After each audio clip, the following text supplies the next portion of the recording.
Hope that's clear. No, that made it worse. I'm sorry. Let me clean this. Sorry, sorry, sorry. Hmm. Much better. Much better. Um, Let me try it again.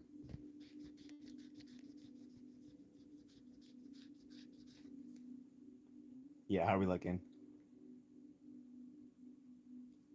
Cool, cool, cool, cool. So, skipped a few days. You know, had a late start. It was the weekend, Friday and Saturday, Thanksgiving weekend. So, yeah, was busy.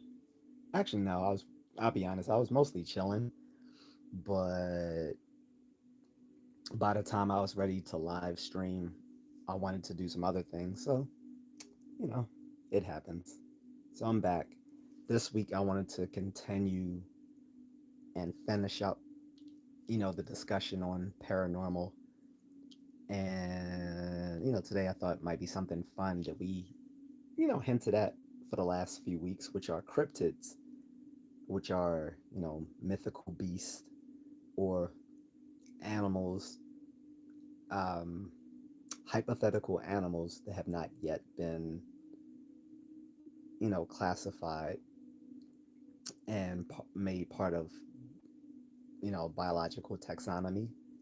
So they're called cryptids, and the study of cryptids is called cryptozoology, which literally means like hidden animals or secret animals, whatever.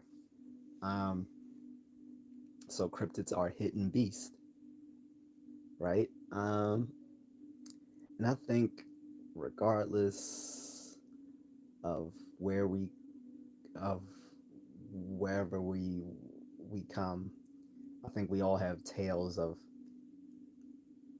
monsters or creatures or animals or whatever that we know of, either in our culture, in our local community, in our particular state or country.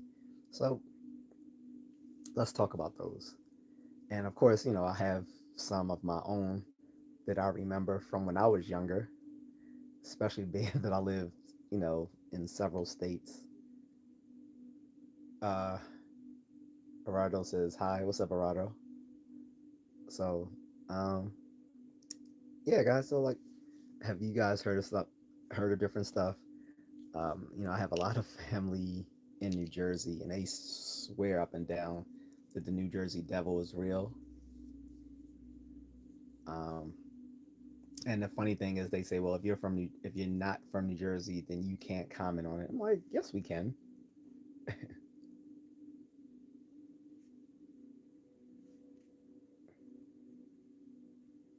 Melody says hi. What's up? Manjeek says, "Keep up the good live."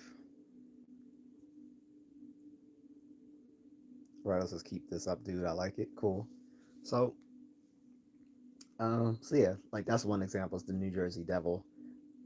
I think it's, I think it's, I think it's obvious there is no such thing as a New Jersey Devil because again, it's 2024. If something like that existed, we would know about it by now. Someone would have captured it on film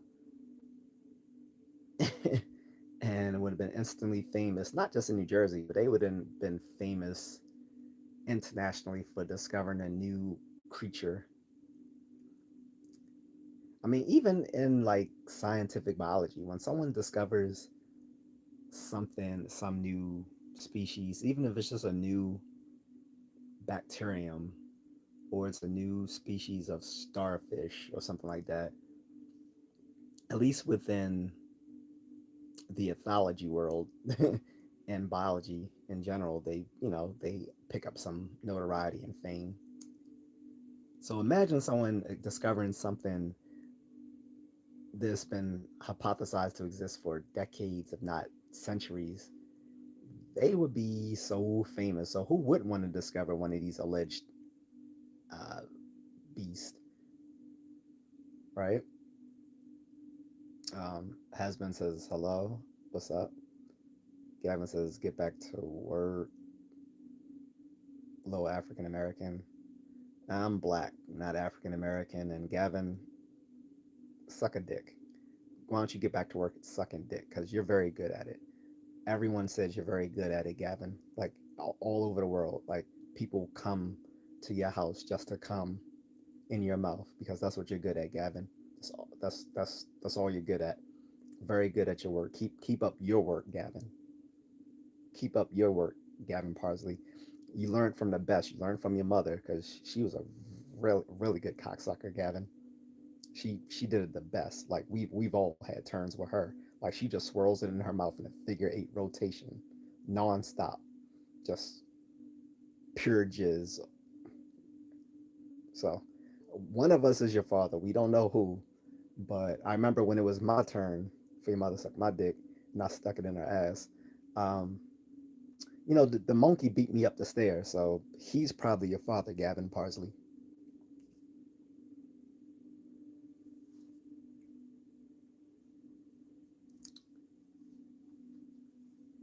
Gerardo, I don't care what you think. So, if someone comes to my channel saying some racist shit, I'm gonna roast the fuck out of them. You go play that shit on someone else's channel, Gavin Parsley. Go be a good little dick sucker because that's what you're good at, Gavin. Just like your mother and your mother's mother and her mother. Just a good line of dick suckers all the way down the line. What's up, Cat? Already got some trolls, so I clap back at them hard. Anyway, so getting back to the subject,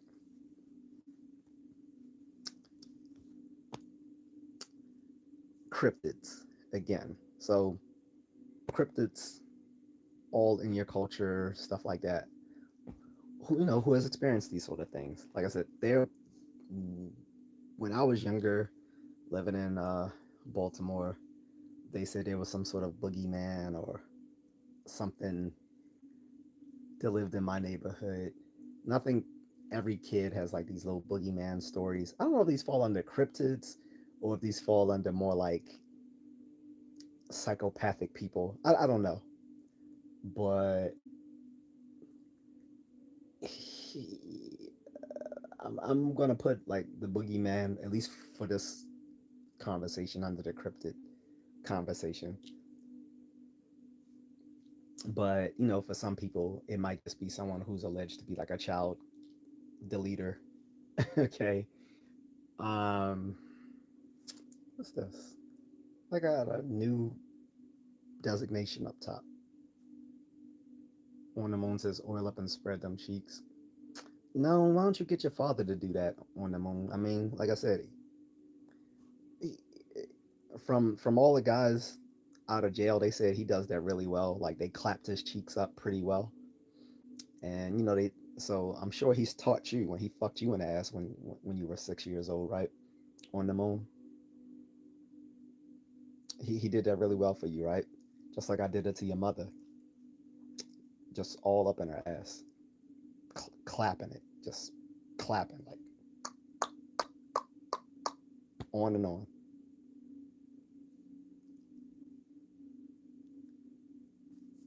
Anyway, thanks, Kat. She's like and share peeps buy contrarian a coffee. Yes, so I do have a link in my description, guys, called Buy Me a Coffee. It's literally a website where you can buy your favorite content creator a coffee. It has other things too, like for some, they might tweak it to, it might instead be buy me a pizza or buy me a beer. Mine is buy me a coffee because I drink coffee every day, all day. I've had, mm, I've only had three today, which is about my average three. But I literally, drink coffee every day. So feel free to reach out, um, buy me a coffee through that buy me a coffee link in my description, and through the buy me a coffee website. You can message me there too. So if you have any questions, if you have um, suggestions for me to do content, You can give that to me there. Um, if you have some other questions or ideas, you can give them to me there. Whatever, cool. Uh, Kat says I'm having my first now. That's cool. How do you drink your coffee, Kat? Speaking of which, I need to get some water.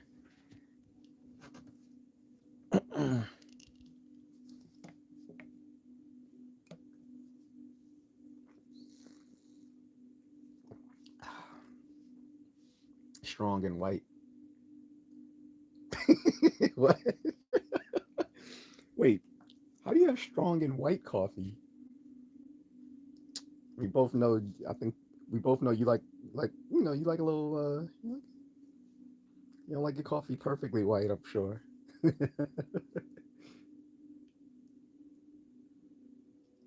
It's instant. Oh, is it the Nescafe white cup? Because I had that in the Philippines. It's the Nescafe uh white cream coffee, something like that. What I used to do, I used to take those little instant Nescafe white coffee cream. Well, it's coffee and cream, but it was so weak that I added it to my regular coffee to make it stronger and sweeten it. Because I bought it with my wife, and I was like, this doesn't do anything. I was like, it hardly has any caffeine in it. So,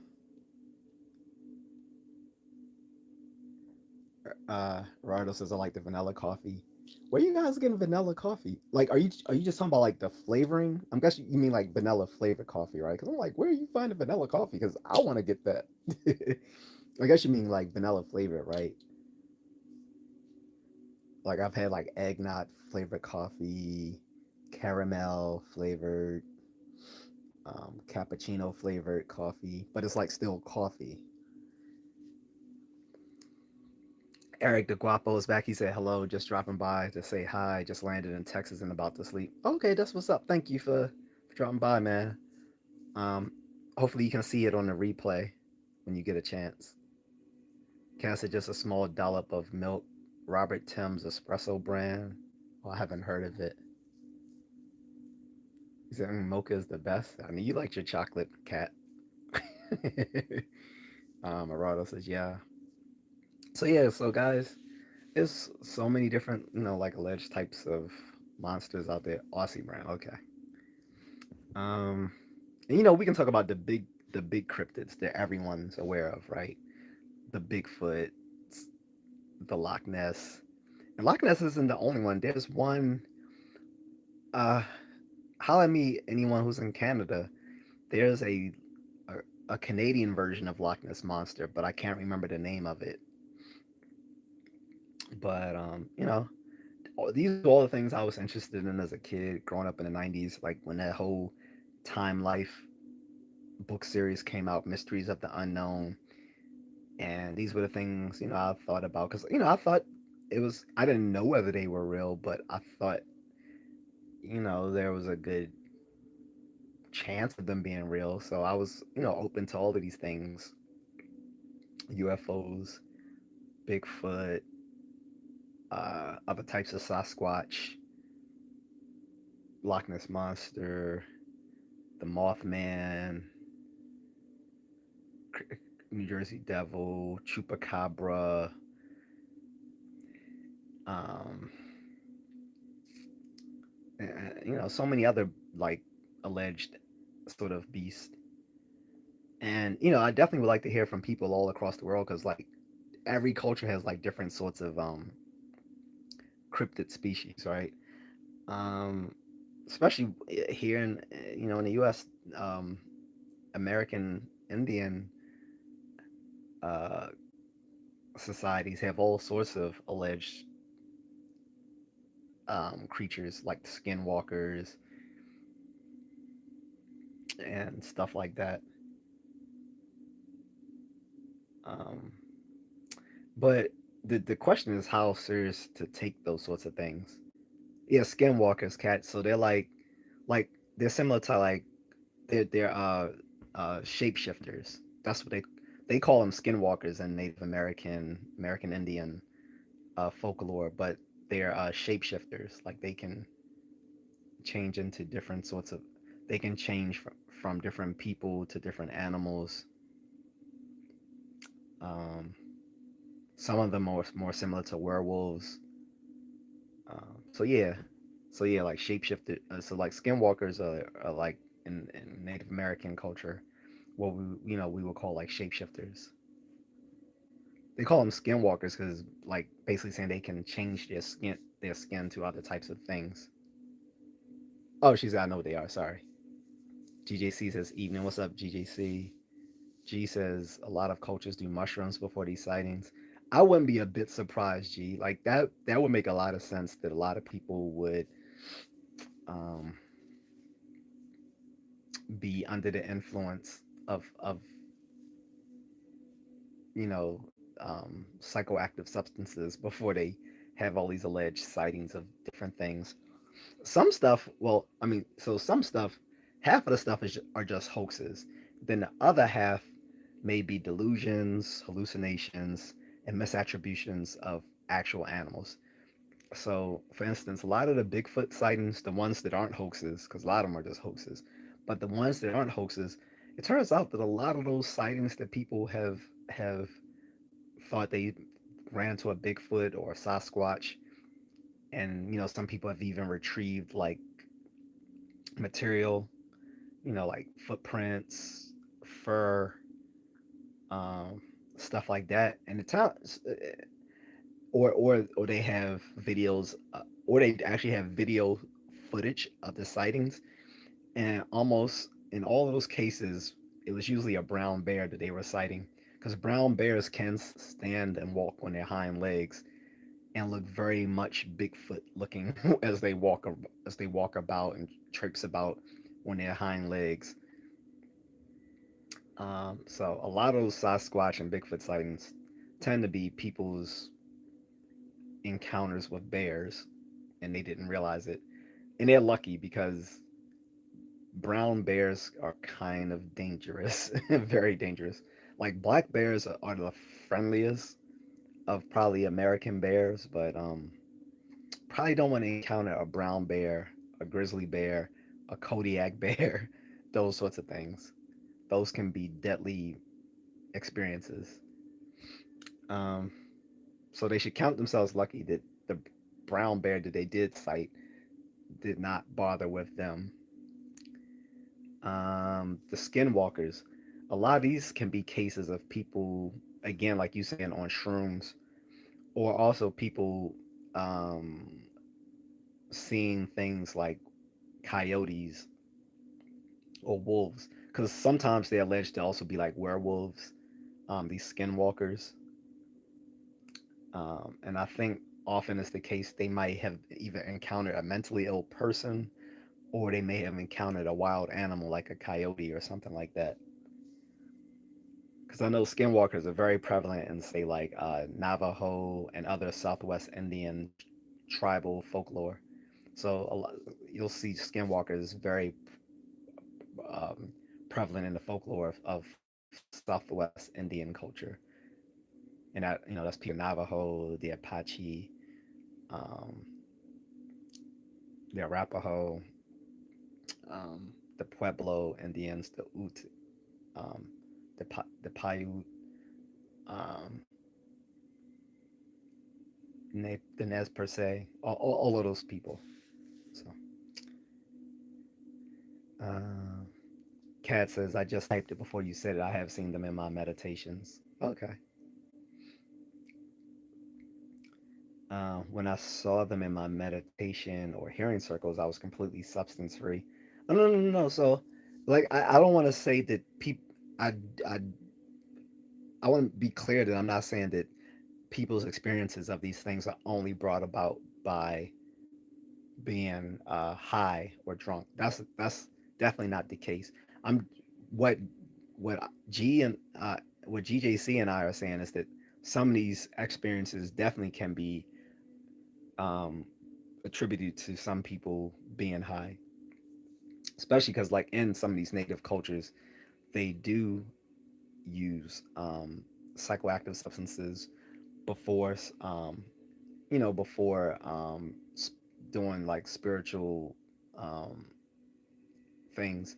Like even when I experimented with the Lakota culture, Lakota being the Sioux Indians, but they don't like being called Sioux Indians. They kind of find it offensive, so they rather be called the Lakota, the Nakota, and the Dakota. Those people, they often will smoke the on the this the peace pipe um, before they start their as part of their spiritual activities that they do. But more than like, but usually it's just from my from my knowledge, it's just tobacco. It's nothing there's no psychoactive substance in the in the in the in the pipe. Just usually tobacco and like herbs like sage, stuff like that. Nothing psychoactive that I can remember that they use. But one of the things they will do that can cause like delusions or hallucinations are the when they do the what do you call it, what do you call it when they go into the TP and it's a smoke, it's just like filled with steam. I forgot what you call it. That's the only thing I didn't do when I used to practice the Lakota um, religion, was I never got a chance to do the little steam thing where you sitting there and you're actually supposed to have um, images and stuff like that as you sitting there, and basically you're supposed to like uh, have images or hallucinations while you're in there as part of the process. So I never got to do that, um, and I was going to still do it, but now I have no desire to do that whatsoever. And definitely people with health problems like asthma or heart problems or breathing problems should definitely not do that. I forgot what that's called though.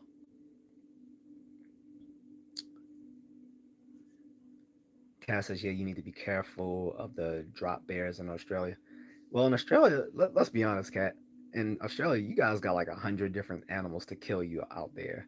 You got those ants. You got ants. You got those big 10-foot looking spider things. Uh, it's a lot of things that can kill you in Australia. I'm saying it's some. You guys still got like some beastly animals out there. What's up, Agatha? She says, "Hi, good night. On my way home, my flight is delayed." So you're still in Florida? Omar says, "Yeah, what you're saying, but I don't have a couple beers every day. I get very anxious, and cigarettes." I mean, I understand. Look, the point, Omar, was not to criticize people if they do, drink or sometimes use recreational drugs. That's not my criticism here.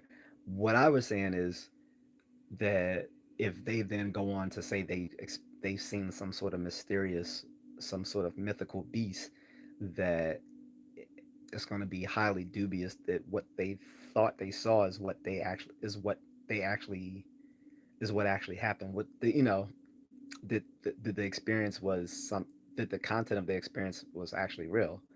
Like the experience itself was real, but whether what they saw when they were undergoing that experience is real is a different story, and it's highly dubious if they were under the influence. That's what we're saying. I'm not saying that you can't enjoy a beer or a recreational joint or whatever or shroom, whatever you do. I'm not here to judge on that. I'm just saying that if you do those things, then we should probably be very skeptical of your experience. That's what I'm saying. Cass says, I love to experience an Indian ceremony, the fully immersive experience for education and spiritual regions, of course. Yeah, like I do want to go. I would like to go to Navajo Reservation and see their uh what is it called? The I forgot what it's a like it's a specific festival. Um, I forgot what it's called. I think the Hopis do it as well. And the Navajo and Hopi are very related um, tribal nations. Uh, I think pretty much the only way you tell them apart is from the sort of their cultural things that they wear and their names, I guess. But uh, yeah, there's a ceremony that happens on the Navajo reservation that I would like to see. And Navajo Reservation is the largest one in the United States. It's the only reservation that's on this between four different states. Like it's the Hopi Nation's between four different states: Arizona, New Mexico, Colorado, and Utah, I believe. I think yeah, or Nevada, but it's four states in which the Navajo Reservation is.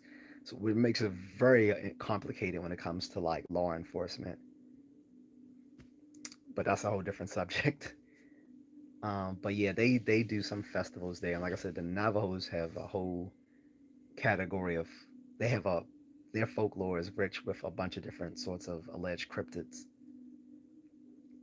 So as well as in Southeast Asia, like in Southeast Asia, there's a bunch of different cryptids that people can experience, which is makes it very interesting to watch Indonesian horror movies because they bring out a lot of these alleged beings and spirits and stuff in their horror movies.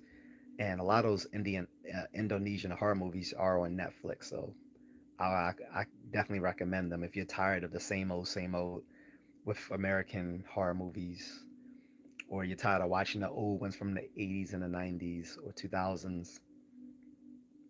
Check out some of those Indo horror movies. The Japanese ones are too are pretty good. One of the particular cryptids within Japanese horror folklore are the demon children. So and you see them in quite a few prominent Japanese horror movies, um, as well as stuff like the yokai and the shimigami. Shimigami are like demons, um, and the yokai are Japanese spirits. This all comes from like Shinto, their Shinto religion. But yeah, like I said, there's so many cryptids to talk about because every culture has them. That you can never like get like this could someone could have a whole degree in this sort of stuff, and some people do. The Sweat Lodge, thank you, J.A.C. Exactly, the Sweat Lodge. I never got to do the Sweat Lodge, and there you are supposed to ex- have like a sort of a delirious experience as part of the process of the Sweat Lodge, and I never got to do that. And actually, I'm kind of glad that I didn't, because it's brought out by extreme heat and dehydration. So I was kind of glad I didn't go undergo that. But back at the time, I thought, you know, that was the one thing that I was missing out of my experience in, studying Native American religion, specifically Lakota religion. Omar says, yeah, I did ask it one time. Okay. Kat says, breathwork sessions release naturally occurring DMT if you want to experience an altered state without taking substance. Yeah, like I said, the sweat lodges do the same thing, get you to alter states of consciousness without taking any sort of substance. Agnes says, yes, I'm in the West Palm Beach airport. Okay. That just sounds like a place where someone bringing drugs up to the East Coast is coming from. I'm joking, Agatha. Kat says, drop bears, aka koalas. It's a joke. So many foreigners fall for it. Oh, that's what drop bears mean, koalas. Oh, I didn't. Are koalas classified as bears? I'm not even. I forgot whether koalas are considered bears or not. I've heard a lot of them actually have like like STIs. Like a lot of them have like chlamydia or something. I'm like, how the fuck all these koalas got chlamydia? Dirty ass koalas.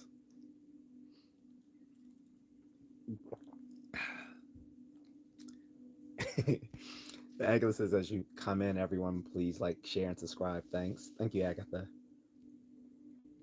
Omar says, oh yeah, I saw this Japanese movie that scared the damn hell out of me. Which one? That could be a lot of them.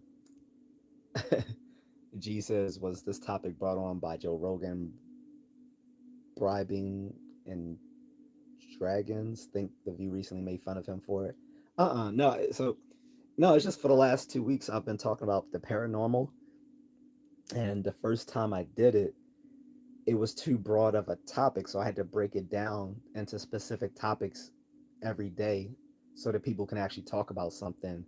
Because when I just said paranormal, it was just as bad as when I said psychology or as I said philosophy. Like, it was just too broad of a subject, so I had to break it down into specific topics. So this is the newest one, was cryptids. You know, I've done other ones: aliens, spirits, psychic readings, astrology. So I've just been breaking it down into like different paranormal topics because it's easier to digest for the apparently for the chat room than just talking about paranormal, writ large. Cass says, yes, they are called bears. Chlamydia is rampant in their population. I know, I've heard. But the question the question is, how are they so rampant in there? Let me make sure I found get all my messages, guys. I forgot to switch my filter earlier.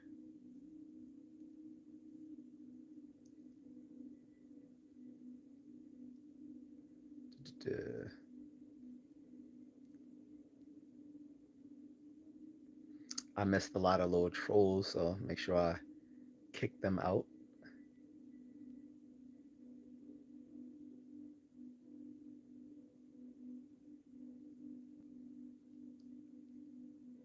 Yeah, dang, I missed a lot of trolls. I could have roasted on here. Oh well.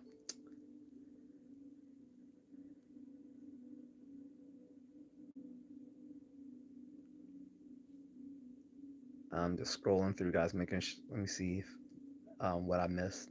I didn't miss too much.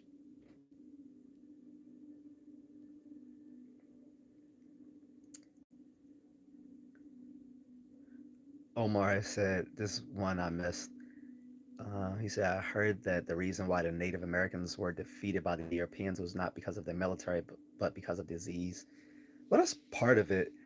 For people who want to know basically how Europe conquered the world, there's a great book by the author, who's he's a I guess you could call him a biohistorian, called Jared Diamond.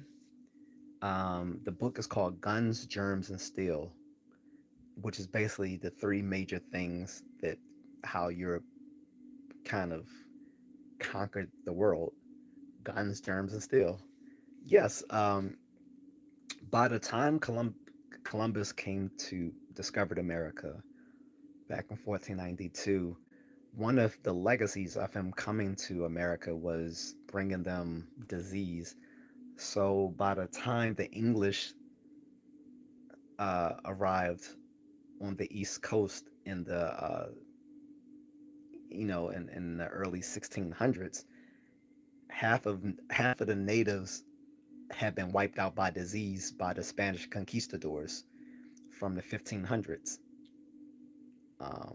Things like smallpox and syphilis, things like that. Allegedly, some Native Americans spread diseases to the Europeans, which killed off a lot of them, which they brought back to Europe. But yes, be, being that the natives were a homogenous culture that never had any contact with outside cultures, uh, these diseases like smallpox spread through them like wildfire, and and allegedly killed half of the half of the population by the time the English settlers arrived in the early 1600s. Um, but that's not the only way they were defeated. They were also defeated militarily, of course, because you know the Europeans had guns. They had guns and rifles. I mean, they weren't that advanced at the time. They had musket rifles and stuff like that.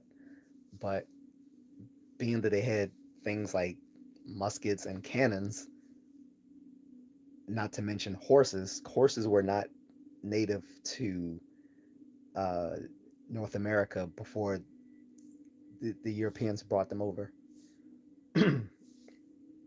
And a full, like a fully armored conquistador on a Arabic on a, a Arabic stallion was like was like a freaking tank, like an armored freaking tank, and could just kill just dozens of people alone. So militarily, they were mightier, and yes, they did have the advantage of wiping out a significant amount of the population through disease. And also, they also used strategy against the natives because people act like the natives were all unified. No, the natives fought amongst each other all the time.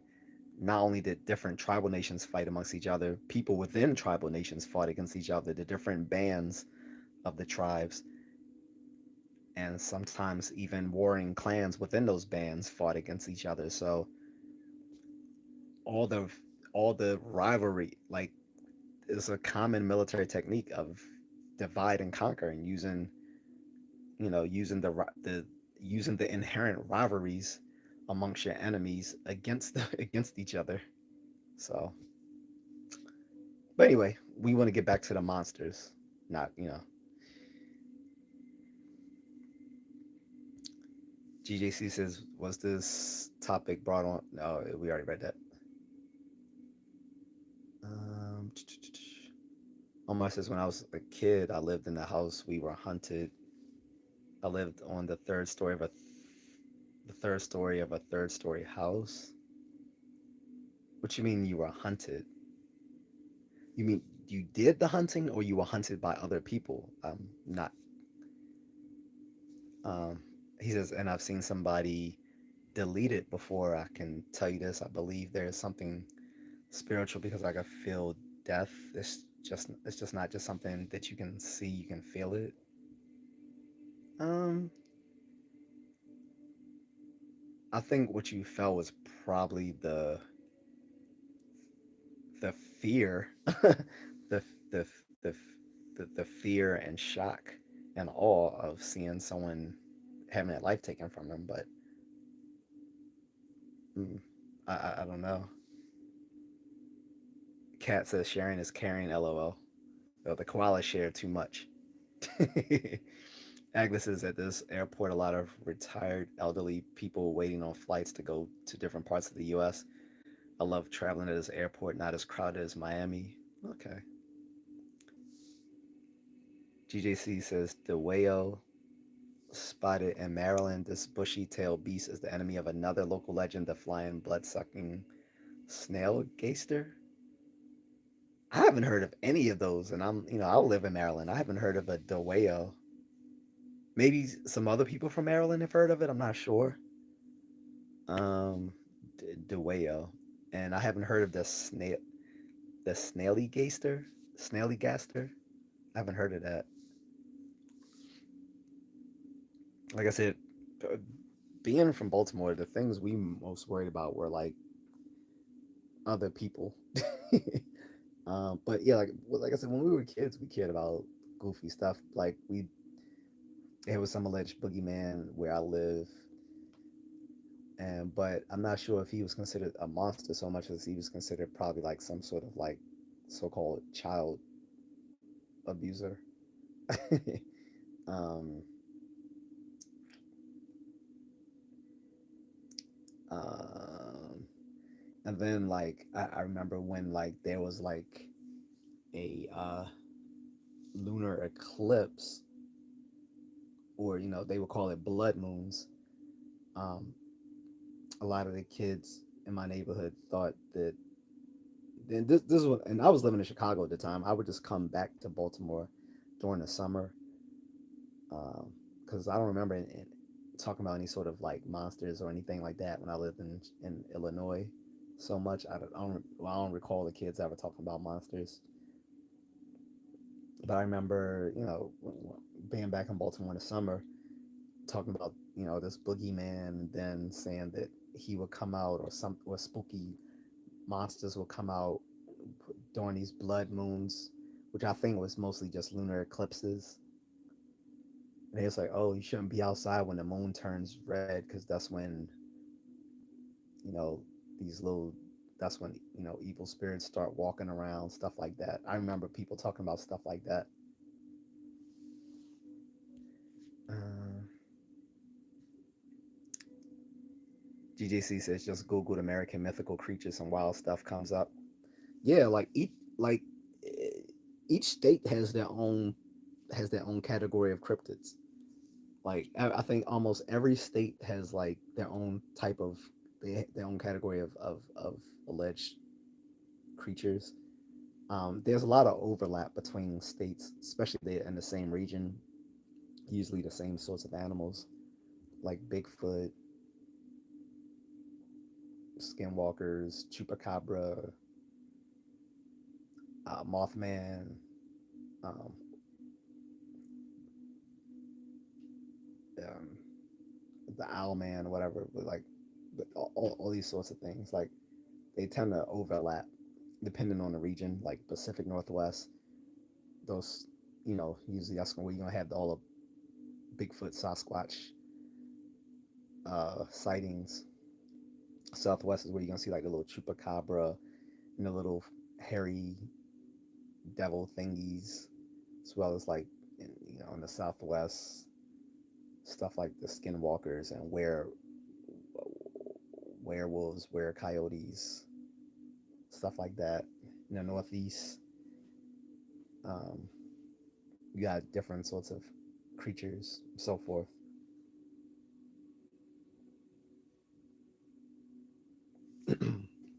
Almost, it's not just your feelings; it is you. It is something that goes inside of your body. I swear to God, that's just psychological, Omar. It's just psychological.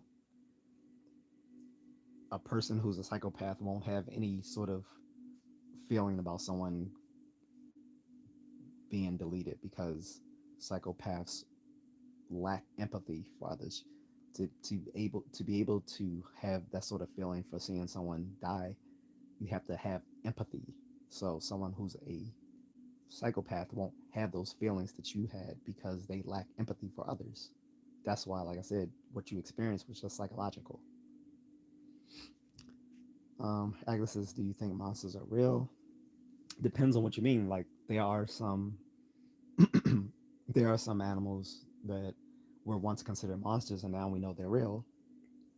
But that's because we have hard evidence for them. Like, I think a lot of beliefs in dragons may have come from fossils of dinosaurs.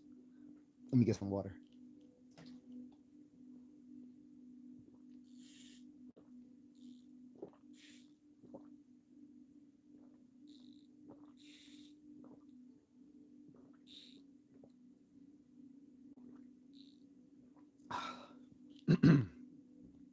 But yeah, so some monsters may be things that we haven't classified yet. But once we have hard evidence, they get identified, classified, and brought under, our uh, taxonomy for different, biological species. So one of the common examples I always like to bring up is the giant squid. The giant squid, which people might identify with the kraken, or the leviathan, or creature from the book, the Jules Verne classic novel 20,000 Leagues Under the Sea. Um, they, we know that those giant squids actually exist, and some are bigger than others. Like some of them are huge, and I think that the because the really giant ones live in the region in the depths of the ocean that humans can't venture. They're not, we can't venture into those farther depths of the sea where those giant squids exist, but sometimes they pop up to the surface, and some have attacked smaller vessels. Um, but yeah, these are monsters that were once just considered mythical beasts that we now know exist. That's one example. Or mermaids. The so-called sightings of mermaids from sailors back in the day, brought on by maybe a little delirium and uh, trickery of sunlight, um, and not to and the murky water. And so these sailors weren't just seeing things; they did see something in the water that they thought looked half human like and half fish like, and um, you know upon further investigation, it seemed like they were seeing marine animals, specifically I think manatees. A lot of them were probably seeing manatees in the water, and they looked probably the part of them. Manatees are mammals, so part of them may underwater may have looked more human-like, whereas the bottom side of it looked like just the part of a fish with the fins and the fish-like lower body part. So, um, we know that manatees were often misidentified as mermaids or mermen under by sailors. So that's another thing. Again, like I said, things like dragons and stuff like that. Uh, these may have been. We see this in both European and Asian culture. These beliefs in dragons, but these may have come through sightings of dinosaur fossils. So some monsters may actually be real. I think by and large, many of them are misidentifications of rather banal animals that we already know about. Like I said, the Sasquatch or Bigfoot. The sightings people had of these Bigfoot were probably them seeing brown bears. So but yeah, some monsters may be real, but most cryptids are probably just misidentified regular animals, or they're people suffering from hallucinations or having delirious experiences through um, getting undergoing some sort of altered state of consciousness, whether through drugs or other experiences. Cass says, depending on the circumstance, at Omar, he said you can protect yourself from possession. She says, please like, share, subscribe, and buy Contrarian a coffee. Random Aviation Kids is gonna be a moderator, please. No, I don't know you. You literally just pop on here and say, "Can I be a moderator?" No, that's not how it works. I have to know you and trust you. GJC says, "I already got sleep. Thanks as always." Thanks, GJC. Uh, Agla says, "I remember my grandmother used to tell me not to be out when it's dark because spirits will come in the house with us." Well, you lived in New York City, Agatha, so probably the reason why you shouldn't be out in dark is because there's a lot of crazy people in New York City roaming around at nighttime. That's the best reason not to be out at night in New York City or any city for that fact is that one, you're a girl, and two, you live in the most populous city in the United States, where there are a lot of mentally ill people, because across the United States after the 70s, they closed down a lot of the psychiatric hospitals that kept these people from walking the streets. The this is a sort of a tangent, but this is why the homeless population doubled after the 70s, mostly because a lot of those people walking the streets are mentally ill, and these sort of people would normally be, would be um, under, psychiatric care, um, before before the government stepped in and decided to outlaw all these psychiatric hospitals.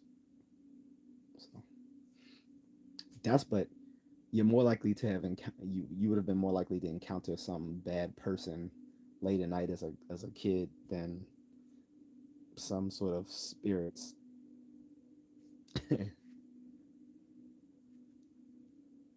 Agnes says I used to be scared, and I think it affects me because I couldn't sleep alone.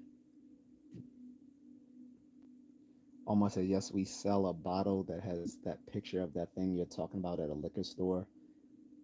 Okay. He says, yeah, but I don't think that science can completely explain everything. Science? Omar says, I'm really sick of hearing about Bigfoot. I don't care about him. I don't care if if he exists. Um, Again, it depends on the region of the country. In the Pacific Northwest, that is a very popular sort of cryptid to believe in. If you're in Scotland, it might be the Loch Ness monster. Um, it depends. All these cryptids are like culturally relevant in some way. In the South, it might be Mothman or Chupacabra. Like I said, there's literally hundreds of different cryptids. If not, I should, well, if we're talking about globally, we're talking about thousands of different sorts of cryptid species. That's why I was actually wishing some people from overseas would actually chime in on this conversation. Cass says there's a lot of paranormal activity that can't be explained, but that doesn't mean it's not real. Yeah, but that's called an argumentum ad ignorantium, which means is an appeal to the argument from ignorance, which is saying, well, if we can't say that it's false, we can't, then we must conjecture that it's true, and not really. If Just because something is unexplained doesn't mean that it's real. Uh, If something is unexplained, that just means it's unexplained. Um, but that something is unexplained doesn't mean we should believe in it. If anything, if something is unexplained, that's more reason to find it dubious. Because, like I said, especially in the 21st century, everyone has smartphones. Everyone has instant access to all the world's information at the drop of at the drop of our fingertips. And most of it is interconnected through high speed internet. If It would be hard for these sort of things to still be hidden in today's age. This is not the 1800s, not the 1900s. Um, like I say, even in really rural, isolated places, people still have smartphones. Like, I don't care if you live in the most remote region of Alabama, someone has an iPhone. So someone's going to be able to show it if it's there. Um, Fact says the spirits are inside the bad people walking around at night that the mom said she needed to watch out for. Uh, you can call it spirits. I just say they're mentally ill.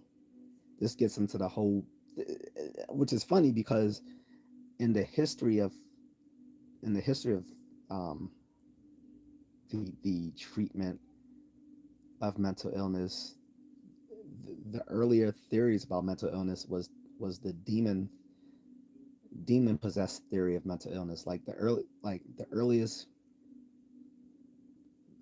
earliest treatments of people who are mentally ill was that they were possessed by by evil spirits. And you even saw things like stuff like trephining, where they would try to bore a hole into a person's skull to let out these evil spirits.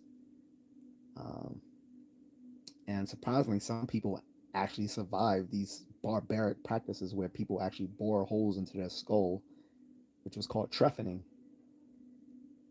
Um, but yes, the whole belief in demon possession is arcane.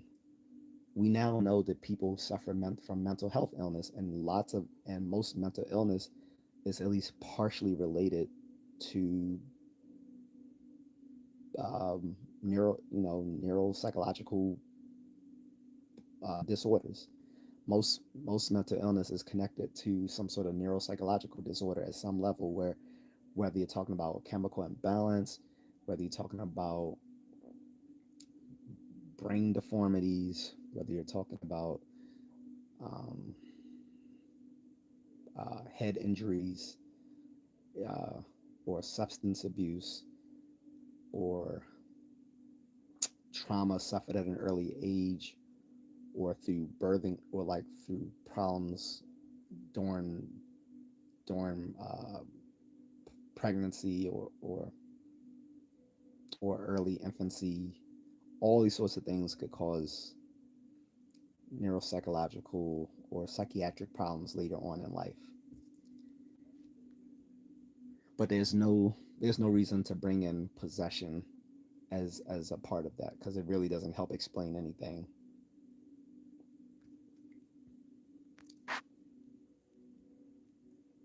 Um, Agnes says, I'm boarding now. See you tomorrow. We'll be listening until it's time to turn off my phone. Thanks, Agatha. Have a good flight. Cass says science doesn't explain everything. That's not for you to have a background in psychology. You're not the most scientific person. No one says science can explain everything. The point is, every claim. If people make claims, they should be somehow testable.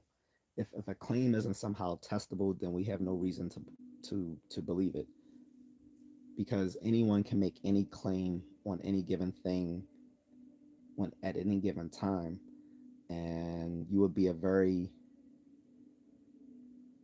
gullible person to believe every claim that someone says just because they say it, just because they have conviction about the belief that they've asserted. Like an assertion alone, just because someone believes it or has conviction in that claim, doesn't make it a rational claim. A claim is only rational insofar as there is evidence to support it.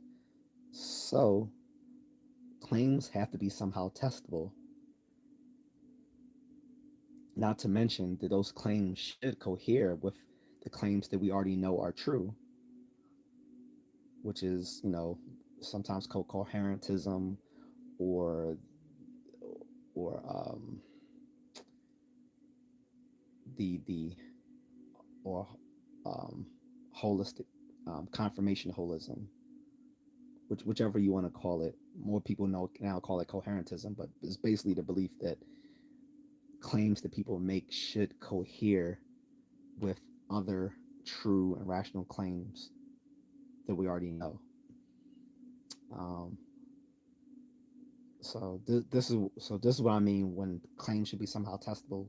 Either they should they you know either they should be supported by evidence that proportional to the claim, and or they should cohere with true with claims that we already know are true and rational. So if they don't, we should be skeptical of them. Omar says the most dangerous things we have here in Georgia are wild dogs that travel in packs that will attack your butt. Yeah, you got pit bull. Like, wild dogs are playing everywhere, which is, I mean, one of the reasons why I want firearm, a concealed carry firearm, isn't just for people. It's also for dogs. Like, people are very irresponsible when it comes to dogs, especially attack dogs. A lot of people don't. in low income areas will let attack dogs roam free, particularly pit bulls. And pit bulls are well known to kill people, irrespective of whether people say um, pit bulls are, are are maligned animals, and if you treat them well, they're not vicious. Yeah, okay, but they also attack their owners too. And even if they are maligned, the fact of the matter is the medical stats show of most dog attacks, pit bulls tend to be the number like the leading cause of those attacks, and most of those attacks end up to be fatal. And yeah, wild dogs you don't even have to see as something cryptid, as some sort of cryptid. But obviously, if something attacks you in the middle of the night, you don't know exactly what that is. It could be anything, just some savage animal attacking you at night.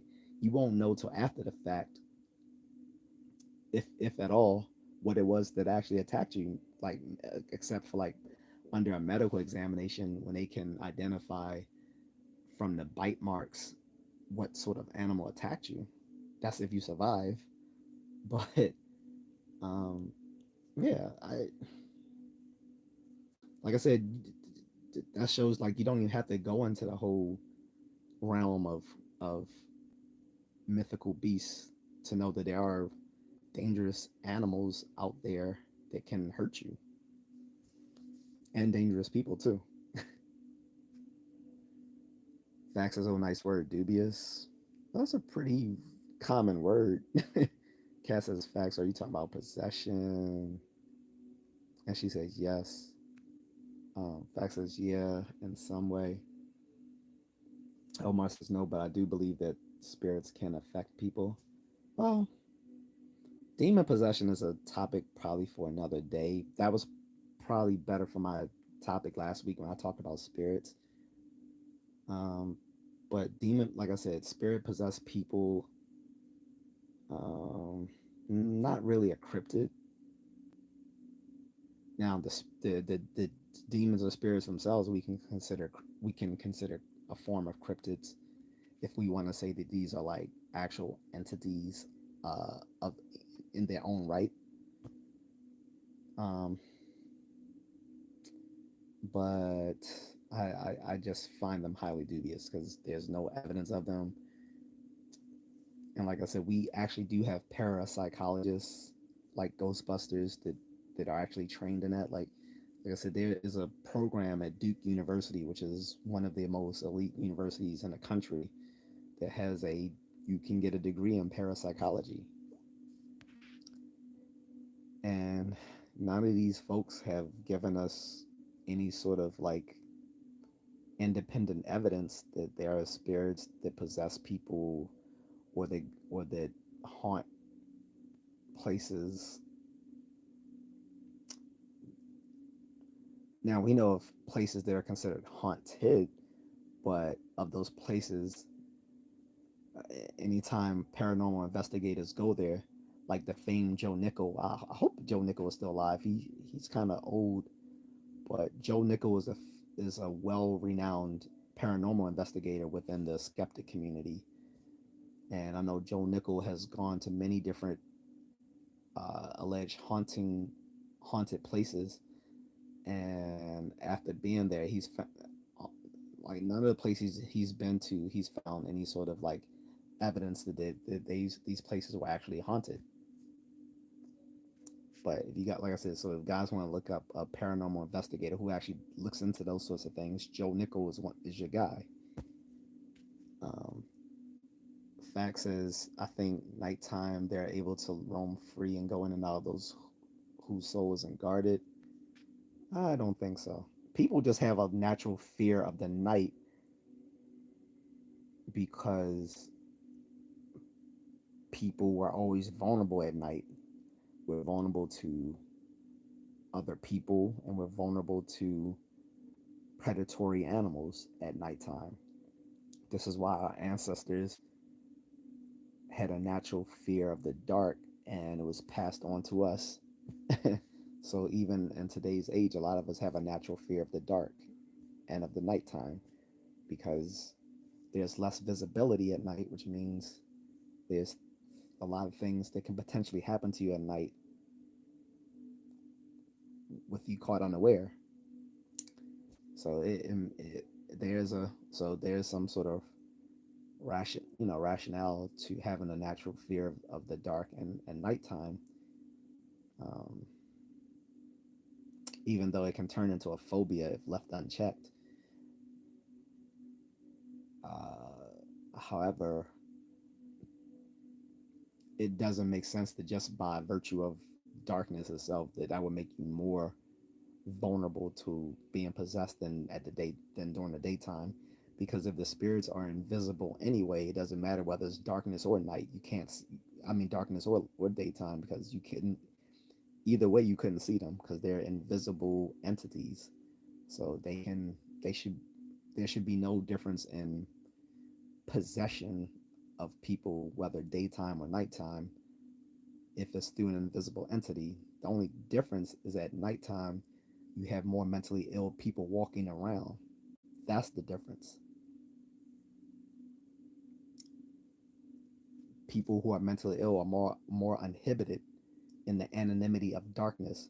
This is another reason why there are more trolls on YouTube at night after midnight, because more people feel uninhibited being obnoxious and displaying their mental health problems late at night, because the anonymity of darkness makes them feel uninhibited. It's not anything about being possessed. It's about the connection between darkness and feeling the anonymity of being in the dark, that you can be a more irresponsible person. Carlton Way says, "Preach, bruh," and chat. Thank you. Omar says, "But I'm sure you have seen somebody get so mad that they have literally beat somebody to effing hell or done something very crazy." Yeah, I've seen people get beat up. Like, I lived in the hood, so of course I've seen people get beat up pretty bad. Um, that that just happens. I've been in the military. So like I said, I've seen people get hurt pretty bad before, but what can you do? Facts are scientific. Hmm. Omar says, yes. What do you think causes the chemical imbalance? Different things. Like, there's all sorts of um, different neural. There's like hundreds of different neurotransmitters um, and hormones that um, work through the you know through our nervous system. Um, it so that, like I said, it can be all sorts of causes for people's neuropsychological problems, not just chemical imbalances. And like I said, those chemical imbalances can be through neurotransmitters, hormones, um, as well as other things that can cause chemical imbalances, like poor blood circulation, stuff like that. So, Cass says, you could say that I'm open minded to the possibility that other realities exist. Well, I think reality, by definition, is only one thing. So to say that other realities exist, I think I get what you mean, though. I guess you mean like there's other things beyond our physical reality. I guess is what you mean. But I'm open minded insofar as I'm open minded as well, but I'm not so open minded I'm gonna let my brain fall out. Like, I'm open minded insofar as there can be evidence for something. Like I said, if you can provide evidence for something, then I'm with you. Like, someone proved me wrong about something the other day when I thought that other animals weren't capable of metacognition, and the dude told me about something, and I was like, cool, I'm gonna look it up. And I looked it up while we were on live stream, and I was like, you know what, you're absolutely right. I was like, he told me that there was experiments showing rats were capable of metacognition. I was like, no, there's not. And I looked it up, and there was a peer review studies by PubMed, which is published by the NIH, National Institutes of Health. And not only was it that study, there were other studies that cohered with it as well. I'm like, oh, okay, so yeah, I was like, it's a pretty. I said, so it's now scientific knowledge that other animal species also have the ability for metacognition, which is the ability to be aware of your own thoughts. And I was like, really? I was like, so I found that really interesting. And so I'm always like, I'm always open minded to there being other things out there beyond what I know about, insofar as there's evidence for them. But if there's no evidence for it, there's no reason for me to accept it. But I'm always open minded to the, to there being possibilities of other things, insofar that there's those claims are somehow testable. But that is my criterion. Any claim has to be somehow testable that makes some claim about the world. Um,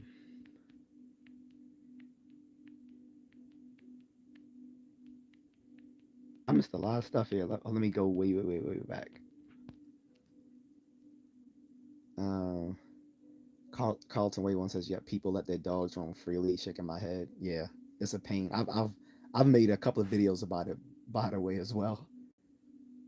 And people thought I was a dog hater, and I'm not. I just don't like irresponsible dog owners, and I don't like wild dogs running rampant, especially as I'm someone who's run daily, and so I've had quite a bit of experiences running into unfriendly dogs. So it is a pain, and it's a constant fear. Carlton Way says raccoons are no joke too. Oh wow, absolutely. Raccoons can be known to be vicious when if they feel they're under attack. you know, Moonlit Fern. What's up, Moonlit? Hope you're doing all right with your foot, man. He says, well, raccoons are not anything like pit bulls. Absolutely not. Like I've encountered raccoons while I run. Usually they run into the sewer or or out into the field somewhere to get away from me. But like I said, they will attack if they feel pressure to. Like especially if you find them like in your home or something, so they feel they have no recourse other than to attack you. Luckily, we have not found one in the house, but well, no, the neighbors. We saw one going into the neighbor's house, through their roof, and I was like, oh shit, I hope he doesn't get into our house because it's a townhome. So it's like I hope they don't get into our house. Um, but yeah, yeah, they're definitely not the same as pit bulls.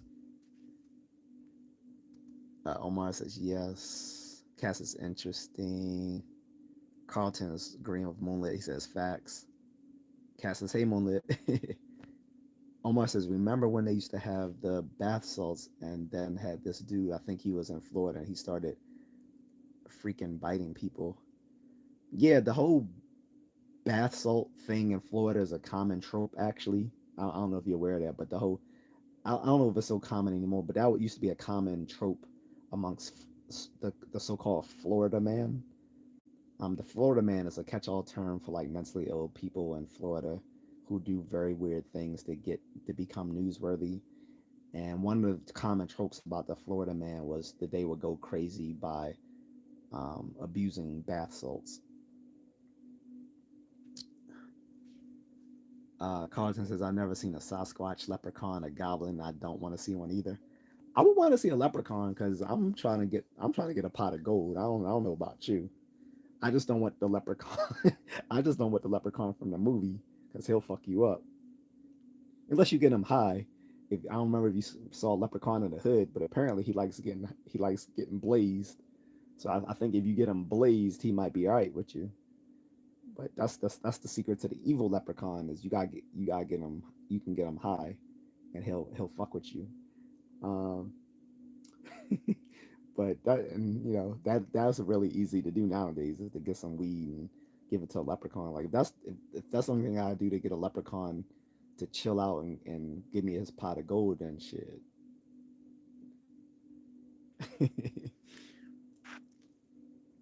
365 guy says if aliens come, are you being respectful or are you gonna put it to sleep? Huh? Uh Depends on what sorts of aliens, but I'm not gonna attack anyone unless they attack me. Same with people. I don't attack them unless they attack me. Why would I attack aliens? That first of all, I wouldn't even want to come into contact with them because they probably are going to be teeming with some sort of microbial life that I would have no natural immunity to, or no other human would as well. Like they would have microbes on them that could potentially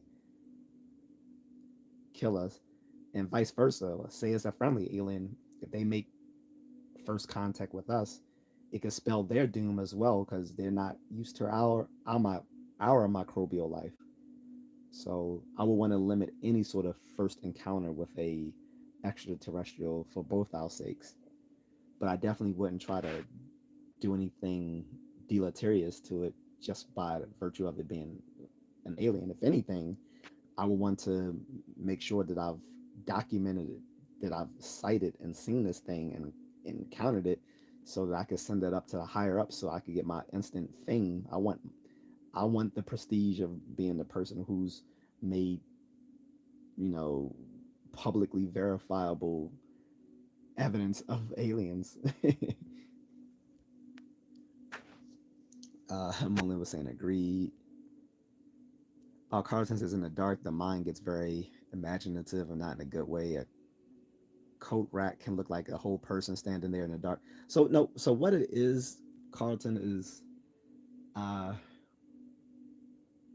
it's called different things, but sometimes when we don't know what something is, um, we so everything that we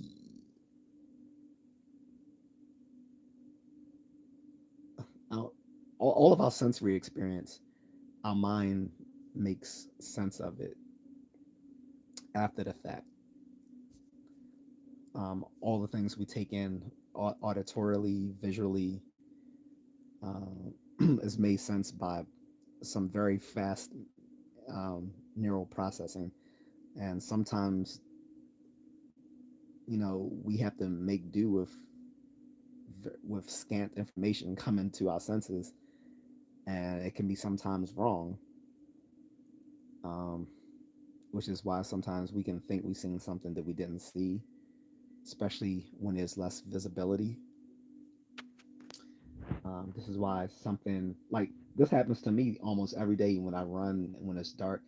Is that as I'm running down the street, something that looks like a person ends up being like something really banal, like a, a trash can and tree branches from a nearby tree that together look like a person with his arms out, or um, I might see something that looks like an animal and it's really like a bench or something when I get up closer to it.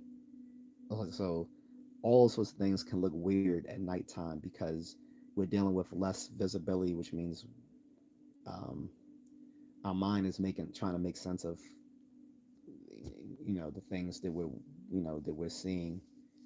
That the I don't want to get too much into those. I don't want to use too much technical jargon, but sort of the sense data that we are bringing in. Um, or like sometimes we'll mishear things, like we'll think someone called our name and they didn't, um, stuff like that. So but I don't want to use too much jargon.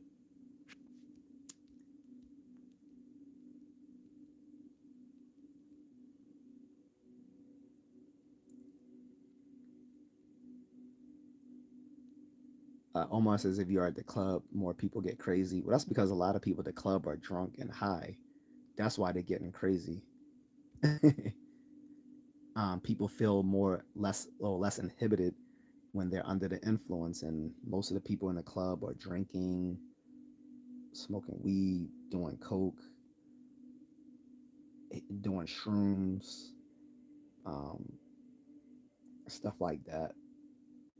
Maybe even shooting up, depending on the type of club. So yeah, people are less inhibited in the club. Plus, it's dark. This is why clubs are dark, because people feel more uninhibited when they feel that they can't really be seen as well. So women get a little bit more freaky, guys get a little bit more assertive. Just that's why you never go to a club when they got floodlights on, because that wouldn't that wouldn't lead to people trying to act sexy. Like, no one's gonna act sexy if they feel like there's a like tons of light on them that you can see everything they're doing. So, um, Cat says animals are sentient beings just like humans, therefore they have a soul and can have feelings, especially the more evolved species. Mm, Sentience is uh, depending on what we mean by sentience. I think is reserved for very few animals, including humans. Um, certainly the certainly Pretty much all the order of the Hominidae, which are the great apes, including humans, gorillas, chimps, bonobos, and orangutans, all have you know different degrees of sentience, probably, um, and possibly some porpoises as well. Um, as far as souls, mm, I again, being that it's still dubious that people have souls, I can't attribute it to animals, something that we don't know humans have either. So I think you already have to believe that that humans have souls to believe that animals have them. So um, I don't know about that one. If if if souls is just a colorful way of talking about minds, then yes, um, that would be true. But if we're talking about souls as it being a separate substance than the body, then no, I don't believe neither humans nor animals have that. Omar says, "Well, I think that if you're not in control of your mind, meaning like if you drink too much or you did something, you're not con- you're not controlled your mind, and something else takes over." Mm, well, yeah, something else takes over it, which is the substance. It's not. Um, there's no. It's not another entity comes into your mind because you're under the influence. It's literally the substance that is giving the influence. When you am when you take substances like drugs and alcohol, they release a flood of neurochemicals, which alter your neurological pathways, which alters your behavior. That's what happens. It's, there's no need to there's no need to add a ghost into the machine to explain people being people who act erratically when they're high. That's just a matter of neural. That's just a matter of neurobiology. I mean, we can do the same thing to animals. We can inject them with certain um, neuromodulators. Um, Neuromodulators is a fancy term for like injecting them with a chemical that changes uh, their behavior because it floods the the neuromodulators are neurochemicals that modulate behavior. That's why they're called neuromodulators. We've done this in one of the labs I did when I was in school. Like we um, we would inject like either like dopamine or which would typically make them more aggressive into crayfish, or we would inject them with the crayfish equivalent uh,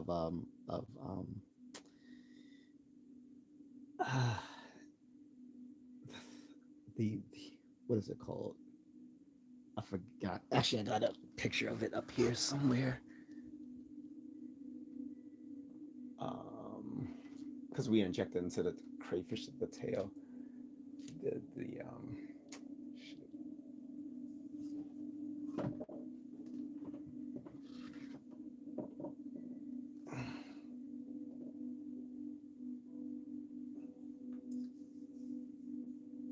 probably can't read that, but yeah, um, we didn't do the injection. The the graduate assistant did it for us. I kind of wish we did, but he could probably do it more exactly than us. So that's probably why the professor preferred the uh, the TA to inject them. No. I'm sorry. No, we did inject them. I'm sorry. This is actually after you know we cut the animals open. We severed different parts of their bodies and injected them with a backfill, which then we can actually see individual neural axons and the ganglions, the neural bodies, that is the ganglions that trace to those axons through these backfills. We use cobalt with like a silver intensification. So once it was magnified, you can actually see actual neurons and the axons extending from them. That's what this is. But that was after we had already worked with these animals and did these behavioral studies with them. So we first did behavioral studies with them, and then we did these sever and ablation studies where we actually cut them open and saw what was going on in their actual brains.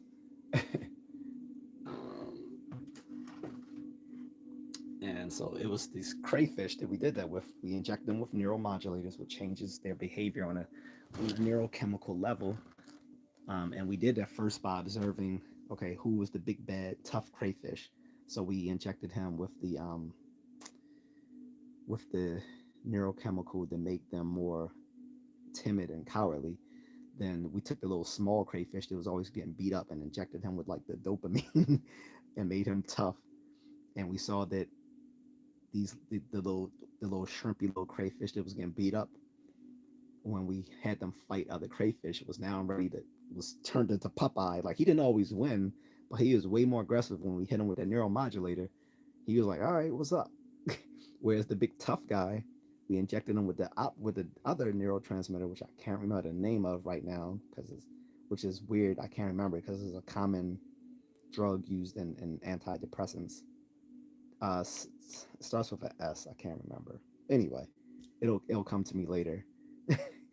um, we injected it with that, and then the big tough crayfish would be less likely to be was less aggressive. He wouldn't turn into full on coward, but they definitely became less aggressive once injected with it.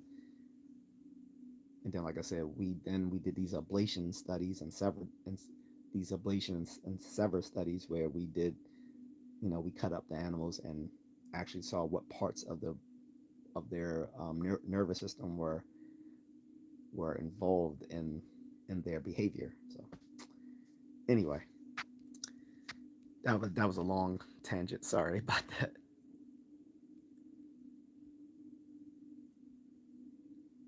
Omar says a man does not know everything because a man did not create a man. Um,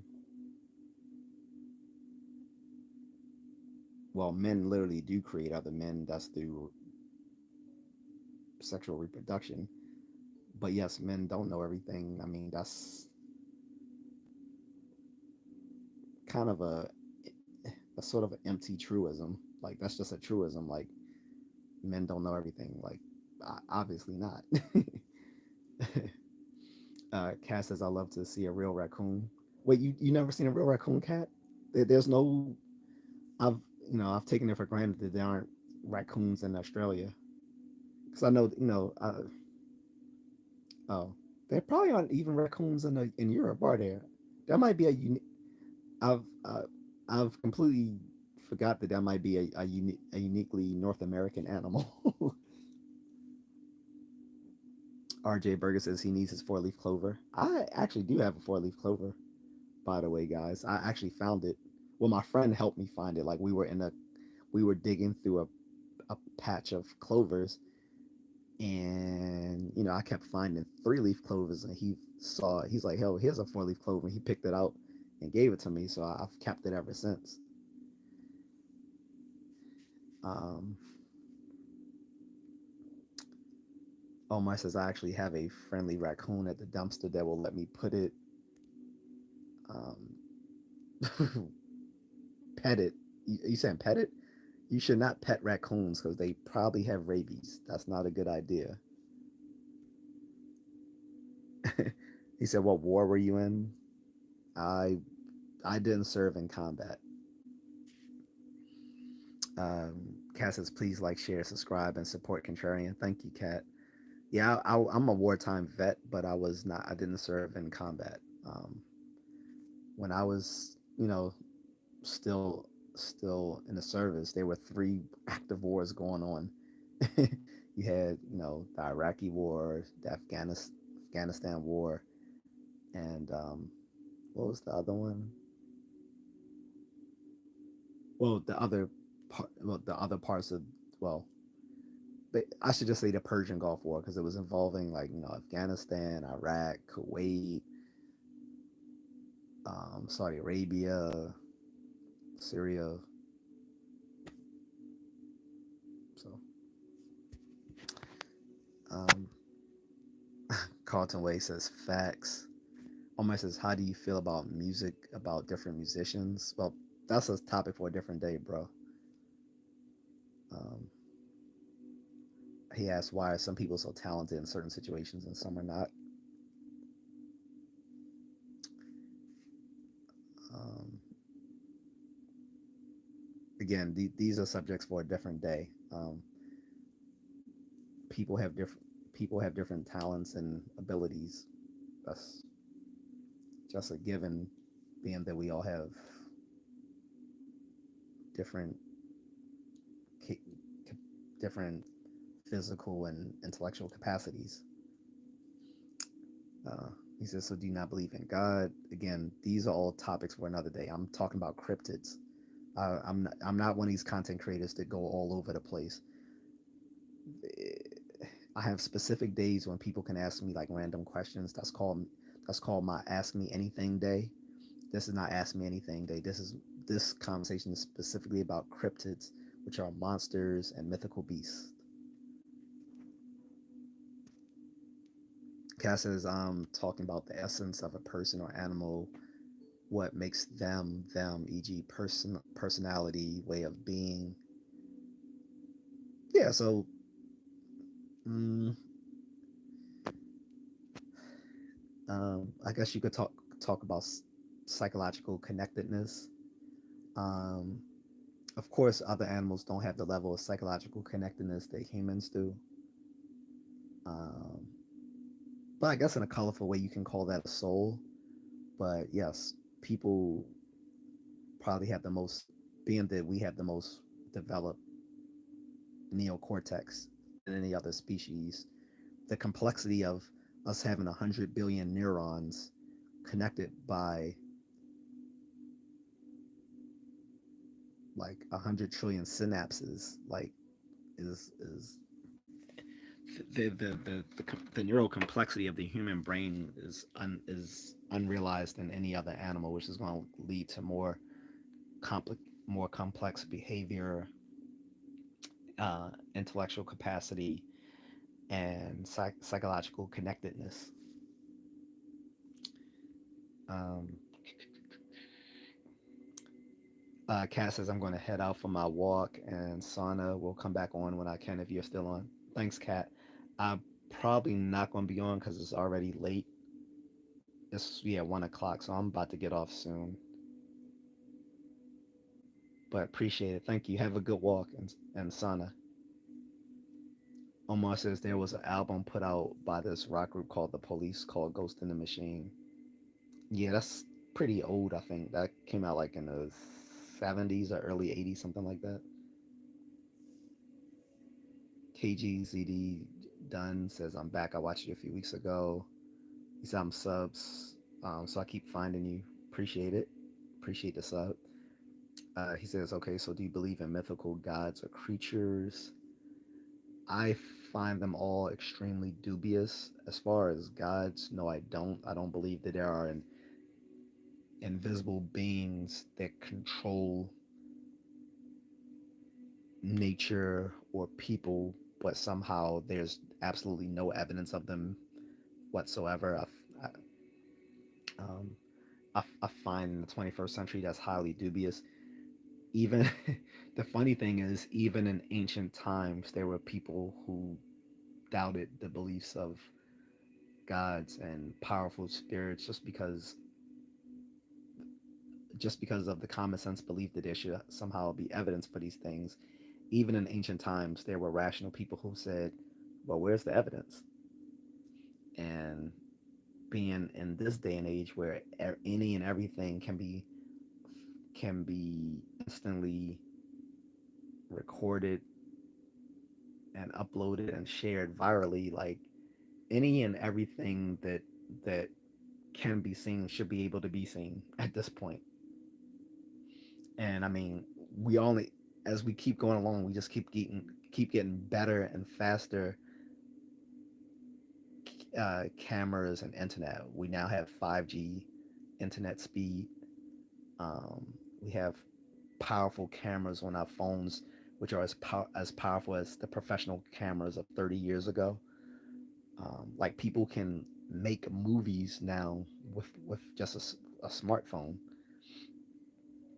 Um, so I won't say they don't exist, but I just find it extremely dubious. So I find there's no reason to believe that they do exist um, until there's evidence. Under the light of evidence, any claim can be revised. Um, yeah, any belief is revisable under the light of evidence, but there has to be the light of evidence for it, right? KGZD says it's only 12 right now for me. Well, you're not in Eastern Standard Time. It's incredibly late here, so I need to be in bed. He says, okay. Omar says, why did they kill a Omar Gaddafi? Well, first of all, the that subject is not like that that is not relevant to this particular uh, discussion. And who's they? Because it was the Libyans themselves. So, but that's a topic for another day. We're not talking about geopolitical topics today. Just talking about um, the paranormal and specifically cryptids, monsters. KGCD says, "What do you find more appealing?" Um, well, so I think I already answered that. Neither. He said it makes sense. Omar says, "Do you believe that everybody has a certain time, or can you tell if you learned?" I I don't know what that means.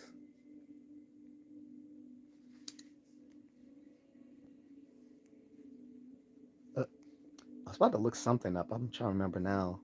Let me go back a few ticks and see what it was. I was about to look up because someone brought up something.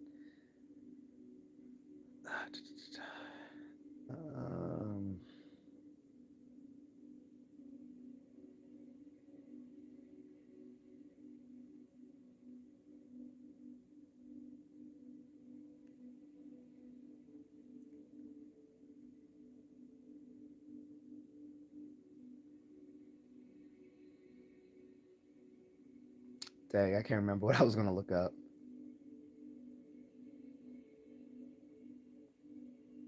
KGZD says appealing to gods like what is your favorite if you were to believe? Um, if I were to believe in gods, I wouldn't like any of them. Honestly, I don't. I think they're all well, the all the ones that we know of, like the way they've been conceptualized, seems they're all pretty much assholes. um, all the ones that I've known of seem to be pretty much like assholes. Um, so I wouldn't like any of them if they actually existed. Like the Greek gods, and the Roman gods were definitely assholes. The Judeo-Christian God was act like a mafia boss in the Old Testament, and became only slightly better in the New Testament just because he then passed off all his worst traits to a evil version of himself, Satan, which was supposed to do all the dirty work sometime in the far long future, or near future, depending on your beliefs. Um, the Egyptian gods were same as the Greek and Roman gods. Most of the Middle Eastern gods were assholes. The East Asian gods weren't much better. Um, the Native American gods, I, mm, you would think they were nicer, but the fact that they let these people delve into so much um, yeah, if any of those gods existed, I would not like any of them. I would avoid them.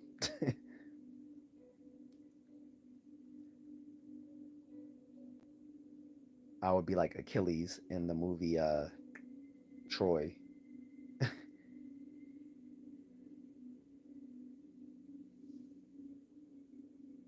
Um, but yeah, gods can fall into cryptids too. So if people believe that there are gods that walk about us, that can be a sort of cryptid, lo- loosely speaking, I guess. But again, there's no evidence for them as well. And like I said, some cryptids do exist because, like I said, we do get evidence of these cryptids, and then they become just another thing that's been classified in biology, like giant squids. Like giant squids for a long time were just seen as monsters. To we actually have evidence that these giant squids exist, and there's different species of these giant squids, and a lot of them live at the lower depths of the ocean.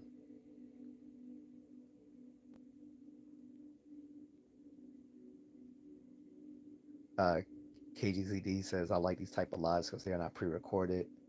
Yeah, I mean, I do some pre-recorded videos, but those tend to be very more brief because I don't think people are gonna watch a long pre-recorded video unless it's like something really interesting.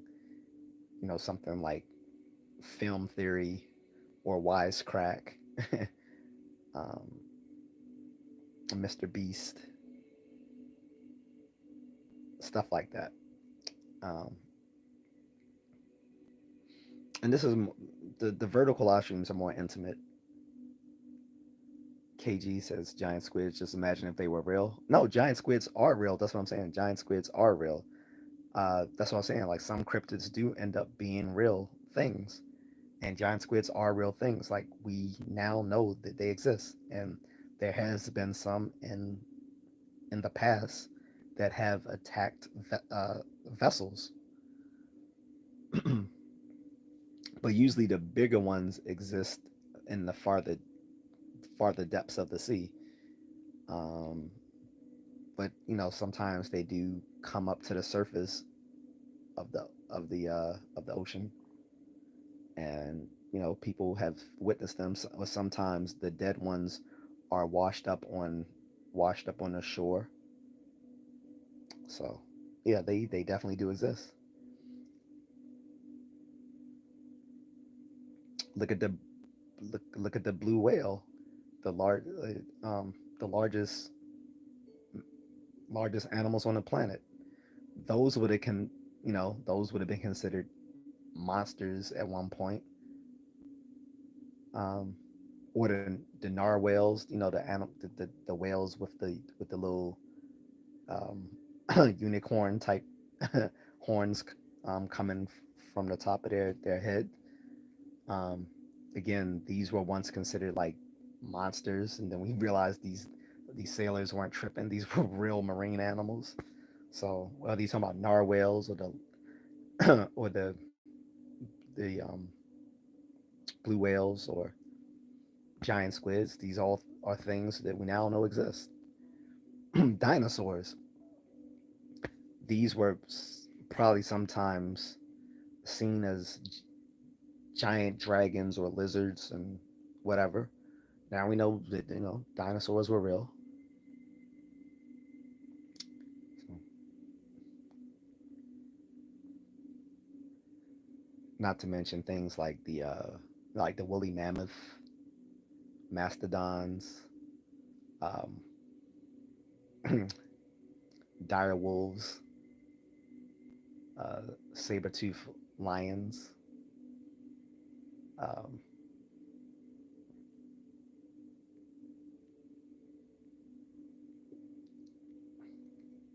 KGZD says I like when people react to my comments, so I don't like pre-record it. He says, "Damn, that's scary." He said, "Oh yeah, I've seen videos of them washing up on shore." He said, "Do you know there is a horn? That their horn is a tooth?" Yes, it's basically like a tooth, an outgrown tooth that erupts through the um through their head or whatever you wanna. Yeah, I'm familiar with it. Omar says, "What do you believe happens to a person when they die?" Again, dude, you're trying to have a spiritual conversation. I'm not talking about religion right now. I'm talking about monsters. I'm not going to change my conversation to something else that you want to talk about unless you drop a super chat. If you're not dropping a super chat, I'm not going to change my topic, especially when I'm about to go. So I'm not changing the conversation.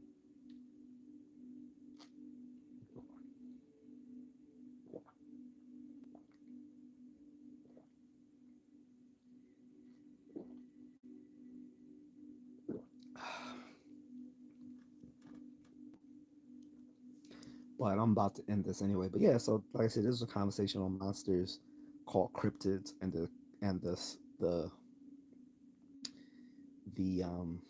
study of cryptids is called cryptozoology. Okay, I've been wanting to do this topic for 2 weeks now, but I had other sorts of ideas that I wanted to discuss as well. And tomorrow, I'm going to follow up with a different paranormal topic. Um, I'm gonna save that for tomorrow. KG says, "When did you start streaming and when do you stream?" So I normally stream in the evening because I found that's the time where I can get the most out of the chat room. It's usually after 9 p.m., but I try not to go on too late because usually after midnight you get more trolley type people coming on. So that's why I'm about to end this. Plus, it's night. I need to work in the morning. I need to get up early. So I don't like being up late like this. I'm only up this late because I had coffee earlier. If I didn't have coffee, I would have been knocked out hours ago. Um, but again, tomorrow will be like around 9 p.m. as well, or 9 10 p.m. Eastern Standard Time. Uh, yeah, and if people watch this broadcast on replay and want to make comments, you can leave it in the comment section if you have a reply or some ideas or criticisms, whatever. You can always contribute to to my channel as well by leaving me a super thanks, or you can go to the links in my description and buy me a coffee, uh, drop me a cash app, or you can sign up for memberships to the channel. I have members only content available, and the more members I get, the more members only content I will make. But I don't want to make something that's behind a members only view, ex- exclusive sort of stuff. If not too many people are gonna see it, so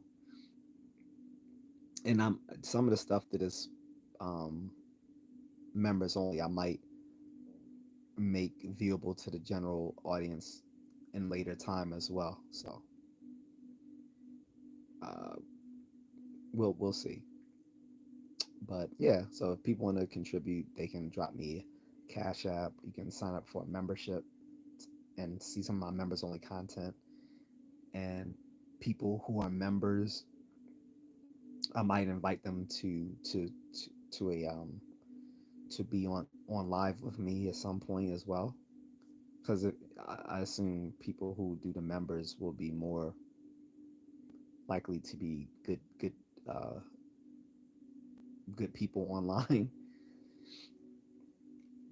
Uh, well, like I said, like, share, and subscribe. That helps me a lot. That helps me grow the channel through the YouTube algorithm. Um, and yeah, that's about it. Like I said, if guys, if you have more ideas, because like I said, I was hoping to reach people all across the globe, because usually I get a lot of people from across the country, well, across the world, depending on what time I'm streaming. I'll get people in India, Europe, Australia, parts of Asia, Africa, and I really wanted them to come into this cryptid conversation, because all these cultures have unique cryptids in their culture. Like, there's unique cryptids in West African culture, West European culture, East Asia, South America, the Caribbean, North America, like places like Canada, and like all over, like everywhere. There's like so many different sorts of every culture has like different mythical beasts and beings that they believe exist.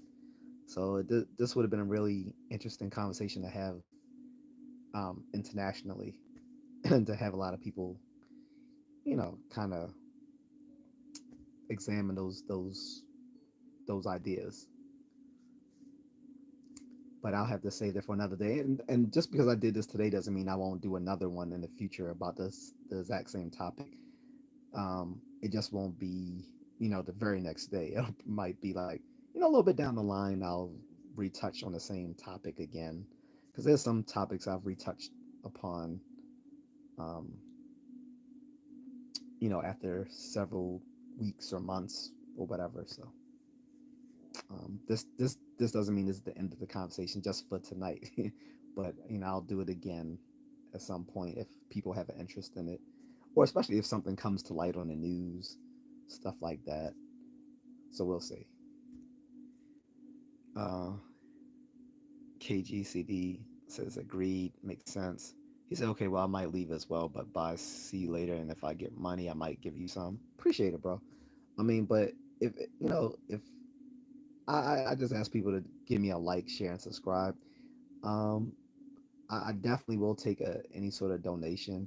I usually only time I ask people for a super chat though, is because you notice I never say, guys, I need super chats. Because some content creators, when they do their live streams, they say I need super chats, so I'm gonna cut the live. I never do that. What I say is, if you want to change the topic, then drop a super chat. That's what I always say. Like, hey, I'm sticking to a specific topic, but if you want me to divert to a different topic, you gotta drop a super chat. Otherwise, you never hear me begging like some content creator saying you need to drop me X amount of super chats, so I'll cut the live. I'll never do that. But I will definitely take a super chat or a super sticker anytime.